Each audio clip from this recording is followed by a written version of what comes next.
यो ददाति सतां शंभु कैवल्यमपि दुर्लभम खलानाम दंडकृद्युसौ शंकरः शमतनोतु मे।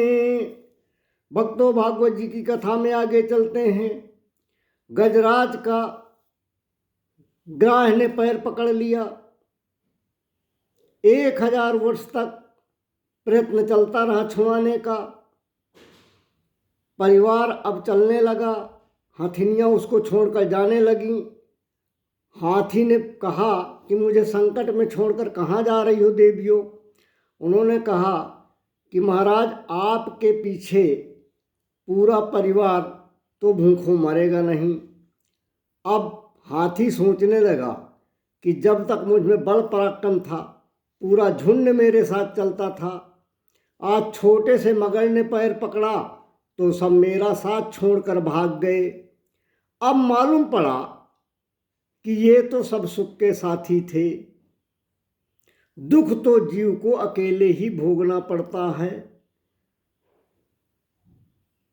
नानक जी कहते हैं, प्रीतम जान लियो मन माही, अपने सुख से ही जग बांधो, को काहू को नाही।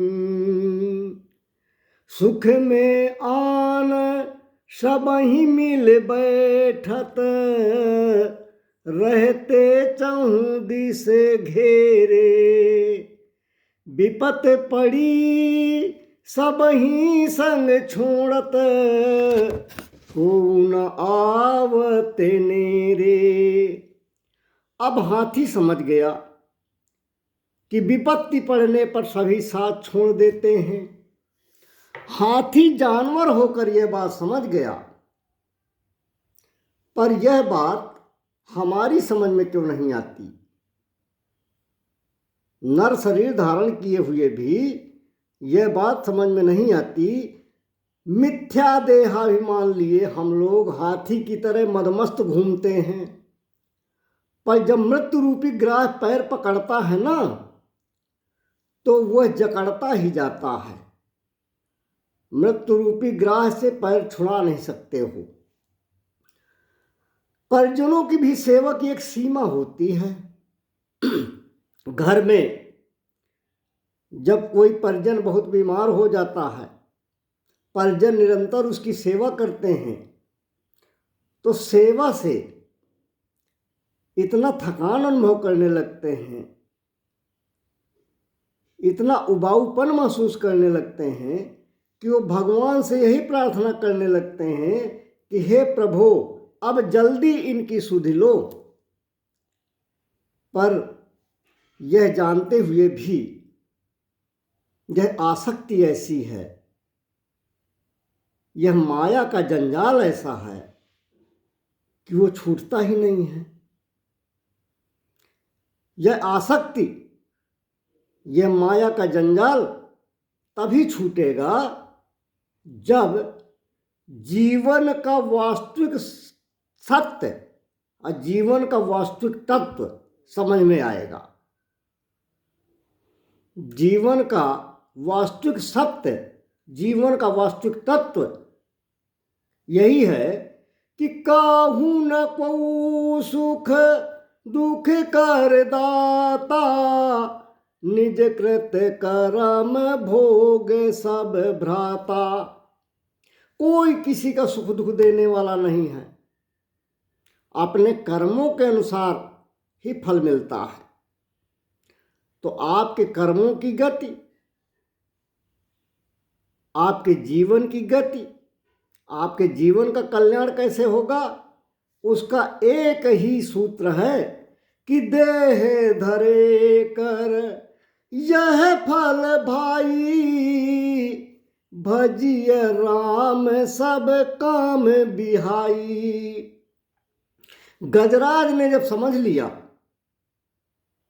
उसको वास्तविक तत्व का बोध हो गया, तो तुरंत सब आसक्तियों से उसने चित्त हटाया, गोविंद के चरण कमलों में लीन हो गया। बड़े ही सुंदर भाव से, अद्भुत भाव से उसने एक अनंत अखंड शक्ति की प्रार्थना करनी प्रारंभ कर दी। उसने अपनी प्रार्थना में किसी देवता का नाम नहीं लिया, किंतु बड़े सुंदर भाव से वो स्तुति गा रहा है। गजराज जी क्या कह रहे हैं? गजराज जी कहते हैं, ओम नमो भगवते तस्मै यत एत चिदात्मकम पुरुषायादि वीर्या बीजाय परेशवाभिधीमहि।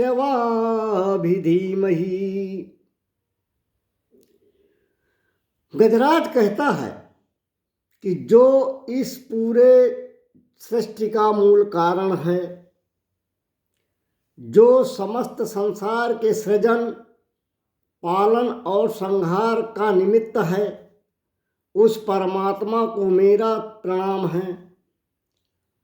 पर ये कौन है उसका नाम नहीं लेता। ब्रह्मा आदि सब देवता देख रहे हैं, उसकी स्तुति सुन रहे हैं, परंतु जब वो किसी का नाम ही नहीं पुकारता तो सब सोच रहे हैं कि हमें तो पुकारता नहीं है, पता नहीं किस देवता का नाम पुकार रहा है, किसकी प्रार्थना कर रहा है, इसलिए हम क्यों जाएं। तब परम प्रभु परमात्मा ने सोचा कि गजराज का भाव बड़ा निर्मल है, गजराज सहायता मांग रहा है, अखंड अनंत सत्ता की प्रार्थना कर रहा है, अखंड अनंत सत्ता की शक्ति की प्रार्थना कर रहा है, और जब कोई किसी का नहीं होता तो उन सब का मैं होता हूँ। भगवान ने कहा कि जब ये किसी का नाम नहीं ले रहा है और प्रार्थना कर रहा है तो इसका मतलब ये है कि ये सिर्फ मुझे पुकार रहा है। अब भगवान जो है गरुड़ पर सवार हुए और गरुड़ पर सवार होकर भगवान गजराज के सामने उपस्थित हो गए। जब भगवान सामने पहुंच गए तब गजराज ने भगवान का नाम लिया। शेष कथा आगे कहने का प्रयास करेंगे। बोलिए सियावर रामचंद्र की जय।